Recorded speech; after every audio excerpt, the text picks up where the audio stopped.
Hey guys, in this video we're going to take a look at how you can set back tap to open detection mode on the iPhone 15 series. First, let's go back to the home screen by swiping up at the bottom of the screen.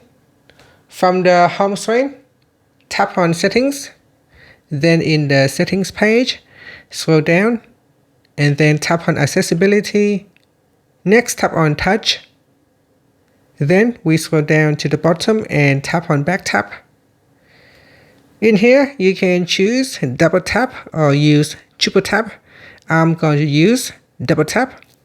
And then we scroll down to the accessibility section and tap on detection mode. Now after that, you can swipe up to go back to the home screen. And to open up detection mode, you can double tap at the back.